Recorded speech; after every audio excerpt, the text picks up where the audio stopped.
네, 오늘 재판에서 가장 큰 관심사는 양모에게 살인죄가 적용될지 여부였는데 조금 전에 저희가 지금 방금 속보로 전해드린 것처럼 검찰이 정인이의 양모에 대해서 살인죄를 적용해서 공소장을 변경했다는 소식입니다. 그럼 관련 내용 자세히 알아보겠습니다. 손정혜 변호사가 스튜디오에 나와 있습니다. 안녕하십니까? 네, 안녕하세요. 자, 지금 속보로 전해드렸습니다만은 과연 공소장 변경으로 살인죄가 적용될 것이냐 하는 게 관심거리였는데 검찰이 결국은 전문가들의 의견을 종합해서 판단을 했군요. 근거가 있고 공소 유지를 할 수 있다라는 어떤 자신감을 받았다 이렇게 보시면 될 것 같고요. 예. 보통의 아동 학대 사건에서는 내가 어떤 훈육의 목적으로 어떤 체벌을 했지만 죽일 의도는 없었다. 고의성을 대부분 부인하고 있고 예. 특히 피해자가 아동이기 때문에 피해 진술이 제대로 이루어지지 않고 또 사망 사건인 경우에는 진술 확보가 어려운 측면이 있어서 살인죄로 기소하기가 좀 어렵고 까다롭다 이런 평가가 있었는데 네네. 이 사건은 워낙 결과가 참혹하기도 하고요. 많은 전문가들도 굉장히 외부의 충격이 강했다라는 감정 의견을 제출하고 있기 때문에 더군다나 한 명이 아니고 전문 부검이 3명이 이것은 살인에 가까운 행위였다라고 보고서를 제출했기 때문에 남부지검에서 공소장 변경을 통해서 애초에 아동학대 치사를 고의범죄인 살인죄로 변경하겠다라는 것입니다. 예. 네. 근데 이런 부분에 대해서 지금 말씀하신 것처럼 처음에는 아동학대 치사를 적용했던 이유가 이게 살인죄를 적용하기가 상당히 좀 이제 근거를 찾아내기가 쉽지 않을 것이다라고 얘기들이 나왔었는데요.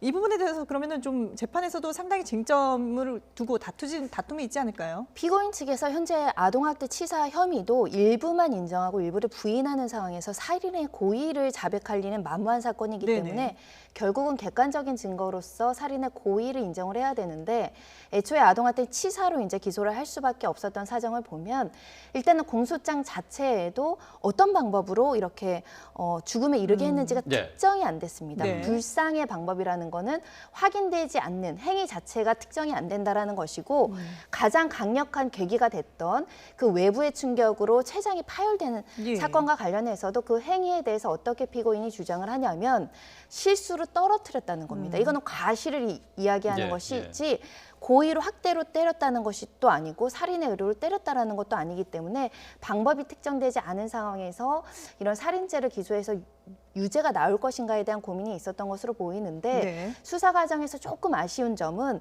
이게 많은 사람들의 공분을 사고 언론에서 집중하기 전에 조금 더 수사를 철저히 해서 프로파일링이나 여러 가지 기법을 통해서 적어도 진술과 자백을 좀 일부라도 할 수 있도록 분위기를 조성했었더라면 적어도 그 날의 상황, 어떻게 폭력이 이루어졌고 어떤 행위가 있었기 때문에 이렇게 어떤 내부의 어떤 복부 장기들이 파열까지 이르렀는지를 조금 더 명확히 했으면 좋지 않을까 생각이 들고요. 그날 주변 주민들의 진술이 굉장히 핵심 관건으로 보이는데 네. 쿵쿵 소리가 났다는 예. 겁니다. 그 행위가 어떤 행위로 말미암아 그런 강한 소음이 났는지 이게 핵심 관건이 되지 않을까 합니다. 네. 말씀하신 것처럼 지금 정인이의 양모 같은 경우는 이제 아기를 실수로 떨어뜨려서 이제 사망에 이르게 했다라는 그런 주장인데 전문가들의 얘기는 지금 보면은 이게 그 사망의 의도가 있었거나, 그러니까 살인의 의도가 있었거나, 아니면은 피해자가 결국 사망할 가능성을 인지했을 것이다. 이렇게 얘기를 했거든요. 그러니까 그렇다면 살인의 고의성이라든지 살인에 이르게 하는 구체적인 방법 이런 것을 규명하는 게 사실 과제 아닐까요?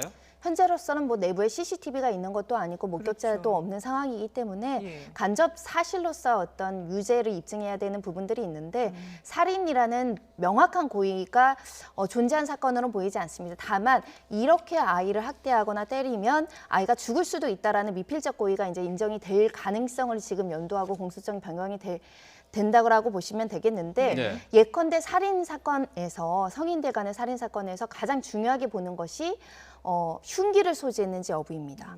흉기를 미리 준비했거나 한다고 한다면 계획적으로 살인의 의도를 가지고 사람을 타격했다 이렇게 평가를 하기가 쉬운데 네. 아동학대 사건에서는 과거 판례가 뭐라고 이야기를 했냐면 성인의 손과 발도 충분히 흉기가 될 수 있다라는 겁니다. 네. 그래서 반복적으로 얼마나 큰 외력으로서 손이나 발로 또는 다른 어떤 도구를 이용해서 때렸는지 여부를 이끌어내는 것이 가장 핵심 관건이 되지 않을까 생각이 들고요. 네. 특히 그 당시 아이의 몸 상태를 어느 정도로 인식하고 있었고 어린이집에서 아이의 몸 상태가 어떻다라고 전달받았는지 예. 그래서 이렇게 두다가는 이렇게 방임을 하다가는 치료를 안 하고 거기에 폭력 행위를 더했을 때 아이가 죽을 수도 있겠구나라는 그 상황을 어느 정도 인지했는지 여부가 관건이고요. 예. 이것은 내심의 이사이기 때문에 사실은 명확하게 물증으로 제출할 수가 없는 것이고 그래서 전문가들의 감정이 필요한 겁니다.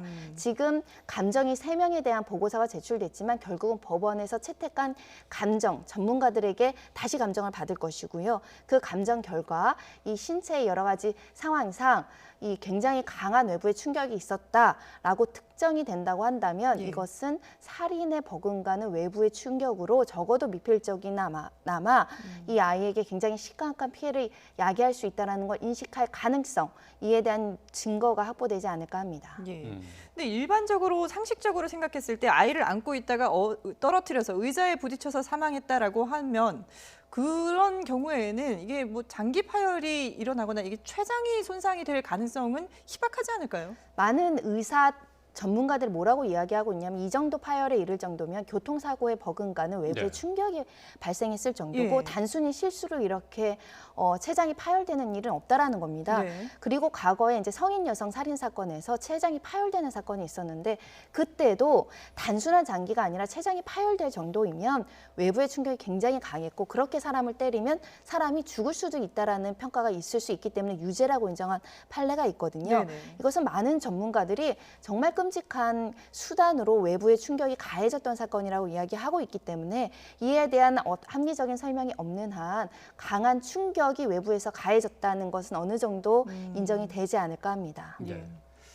앞서서 이제 속보로 전해드린 게 검찰이 이제 공소장 변경을 통해서 살인 혐의를 적용하기로 했다고 했는데 말이죠. 그러면 지금까지 재판에 넘겨질 때는 아동 학대의 치사 혐의였잖아요. 그러면 이거는 이 혐의는 제외하고 살인 혐의만 다투게 되는 겁니까? 그렇게 하기엔 위험 부담이 있기 때문에 이런 사건 같은 경우는 주의적으로는 살인죄를 판단해 주시고 만약에 살인죄가 무죄로 입증될 것을 대비해서 예비적으로 아동학대 치사로 적용을 해달라는 주의적 예비적 공소사실로 구성을 할 수밖에 없는 사건이고요. 네. 살인죄가 추가된 거군요. 그렇습니다. 완전 무죄가 되지 않을 것을 이제 만약에 일부라도 무죄될 것을 대비해서 이렇게 예비적 공소사실을 남겨두는다라고 보시면 될 것 같아서 네.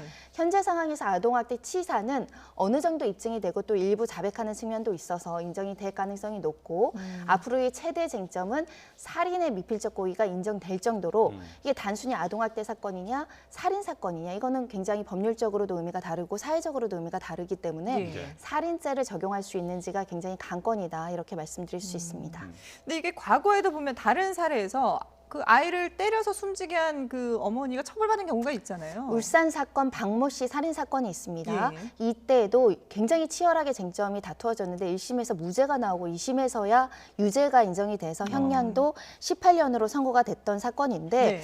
그 당시에는 이제 어느 정도는 행위가 좀 특정이 됐다라고 아. 말씀드릴 수 있습니다. 예. 그 수사 과정에서 어떻게 때렸는지 이런 것들이 어느 정도는 확인이 됐는데 소풍을 가겠다고 하는 딸에 대해서 분노의 감정으로 마구 때렸다라는 점 그리고 갈비뼈가 부러질 정도로 때렸다는 점이 어느 정도 사실관계가 인정이 됐고 그때 재판부는 7세 아이에게 손과 발은 흉기나 다름없는데 반복적으로 폭행, 성인의 힘은 굉장히 강한 흉기가 될 수 있거든요. 예. 이런 점에 있어서는 충분히 사망에 이를 수도 있다라는 것을 인지했을 가능성이 있기 때문에 유죄이다 이렇게 판단을 내렸던 것이고 그 당시에 이제 피고인 측 그 수사 과정에서의 진술이 있었습니다. 예. 폭행 당시에 의붓딸이 얼굴에 핏기가 없고 굉장히 비명을 질려서 고통스러워하는 것을 내가 봤다라는 취지의 진술도 유죄의 증거로 삼았었는데 네.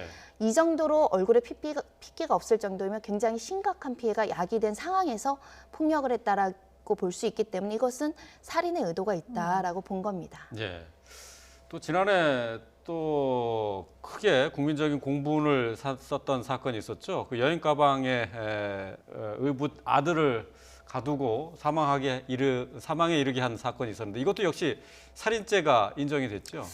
살인의 고의를 부인했었던 사건입니다. 하지만 1심에서는 인정이 된다라고 보고 이 살인죄 징역 22년형을 선고를 했는데 질식사의 가능성을 예견할 수 있는지가 이 사건에서도 핵심 쟁점이었습니다. 네. 하지만 행위를 보시면 과도한 넣었을뿐만 아니라 사실은 기본적인 어떤 화장실에 가는 것조차 막았고 네. 드라이기로 뭐 여러 가지 가혹행위를 했기 때문에 충분히 질식사할 가능성을 예견할 수 있었다. 살인죄로 의유를 했습니다. 근데 이런 사건들을 본다면은 이제 뭐 양모에 대해서도 어떤 그 결과가 나올지 모르겠습니다만 일단 살인죄가 추가가 됐기 때문에 형량에서도 좀 차이가 있지 않습니까? 아동학대 치사만 유죄로 인정된다고 하더라도 이 사건은 굉장히 양형이 높을 가능성이 있다라고 보이는데 예, 예. 그럼에도 불구하고 살인죄하고의 법정형을 보시면 법정형 자체는 크게 차이는 없다라고 보시면 될 수 있습니다. 예를 들면 사형이 선고되지 않는 이상 무기징역형까지 선고는 가능한데 문제는 대법원 양형 기준에서 아동학대 치사는 네. 예를 들면 고의성이 없는 학대에 이르다가 죽음에 이르게 한 가실, 결과적 가중범으로 보기 때문에 기본이 4년에서 7년이고요. 이걸 바꿔야 되지 않을까 생각이 듭니다. 예. 이걸 바꿔서 살인죄랑 양형 기준이 비슷하다고 한다면 이 논란을 할 필요도 없는 부분이 아닐까 생각이 드는데요. 살인죄는 기본이 10년에서 16년형이다 보니까 네. 어떤 범죄가 인정되느냐에 따라서 크게는 2배 가까이 차이가 있을 수도 있다 이렇게 보실 수 네. 있습니다. 화면을 보니까 가중 처벌이 될 경우에 이거 무기징역까지 가능하다고 하는데 가중되는 요소는 어떤 것들이 있을까요? 일단 반성하지 않는 것이 가장 중요할 것이고요. 반복적으로 학대나 범행이 있었는지 이런 부분, 더군다나 적극적인 구호 조치를 했는지 여부, 예. 그리고 관련된 가족들이나 이런 사람들이 있다고 한다면 어느 정도 용서를 받았는지 여부들이 이제 핵심 관건이 될 것인데 다른 사례에서는 이런 학대의 피해로 아이가 굉장히 극심한 고통이 있는데 즉시 구호 조치를 하지 않았기 때문에 재질이 나쁘다고 가중평가된 경우도 있어서 네. 전후 과정을 다 살펴볼 필요가 있고 현재로서는 범행의 수법이 지금 특정이 안 돼 있죠. 예. 근데 만약에 재판 과정에서 그게 특정된다고 하고 예. 그것이 굉장히 용서받기 어려울 정도로 재질이 나쁘다고 한다면 이건 너무 극악한 범죄라고 해서 가중처벌될 가능성도 현재로선 배제하기 어렵습니다. 그러면 아이가 이게 이제 숨지기 직전에 엄마 그 양모가 아이를 병원으로 데려가지 않았습니까? 근데 그 택시 기사의 증언에 따르면은 뭐 너무나도 태연하게 그 급박한 상황이 아닌 것으로 알고 있었다라고 할 정도로 이렇게 신속하게 대처를 하지 않은 것으로 보이는데 그런 부분들도 가중 처벌 요소가 될 수 있을까요? 그것뿐만 아니라 그 장례를 치르면서 또 사망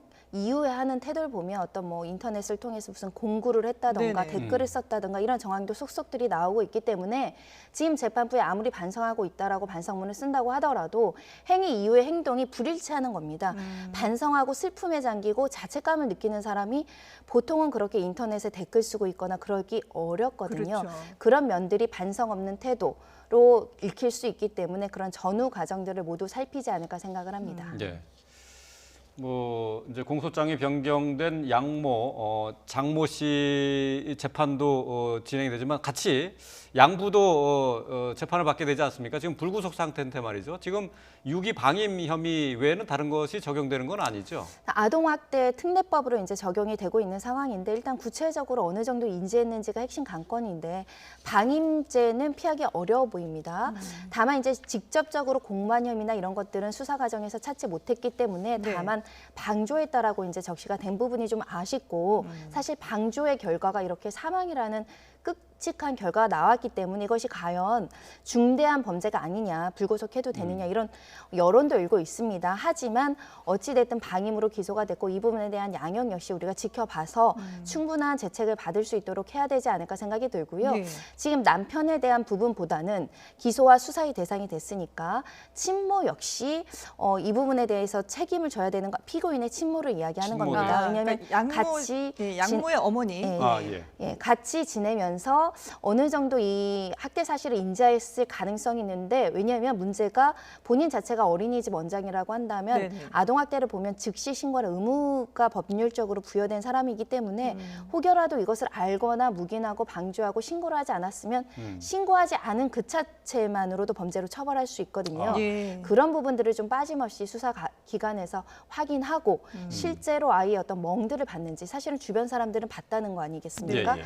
그러면 이 집에 왔던 외할머니는 몰랐을까? 그런 부분에 대해서도 좀 체크해 봐야 되고 그것이 곧 또 신고 의무자로 부여받은 것은 아동을 보호할 중대한 책임이 있는 사회적 지위에 있는 사람이거든요. 예. 그 사람이 조금 신경 썼으면 이 사건은 예방할 수도 있습니다. 그런 측면에서 좀 더 엄격하게 바라봐야 될 것 같습니다. 네. 네. 자, 뭐 정인이 사건이 알려진 이후에 정말 사회적으로 너무나도 충격을 많이 받았고 많은 국민들이 이제 울분을 토했었는데 그러다 보니까 이 정인이 재판에 이 양모가 중형을 받을 수 있도록 뭐 진정서를 또 많이들 이제 넣기도 했거든요. 이런 부분들도 좀 참작 요소가 될 수 있습니까? 일단 이렇게 진정서, 사회 일반의 어떤 진정서가 여론을 형성하고 그것이 재판부에게는 영향이 어느 정도는 있을 수 있습니다. 재판부가 알죠. 이 사건이 얼마나 사회적으로 중대한 의미를 가지고 있고 네네. 많은 사람이 지켜보고 있는지 알고 있는데 이 또한 좋은 현상이라고 보이지 않습니다. 예, 이런 예. 진정서가 오지 않더라도 법률상 이 행위가 측정이 되고 증거가 인정이 됐을 때 양형 기준에 따라 그리고 우리 사회에서 이루어져야 되는 실무 예에 따라서 엄격하게 처벌돼야 되는데 예. 어떤 사건은 언론에 관심이 있어서 중형이 아. 나오고 어떤 사건은 언론에 주목이 되지 않아서 뭐 10년형, 7년형, 4년형이 나오고 이것도 예, 바람직하진 그렇죠. 않거든요. 다만 이런 진정서는 많은 사람들이 이렇게 엄벌에 처해질 정도로 중대한 범죄라고 인식하고 있기 때문에 조금 더 살펴봐 달라. 그리고 시금석이 될 수 있는 판결을 내려달라는 호소이기 때문에 재판부가 감안할 수밖에 없는 상황입니다. 예, 예. 알겠습니다. 네, 지금까지 손정혜 변호사와 함께 얘기 나눠봤습니다. 잘 들었습니다.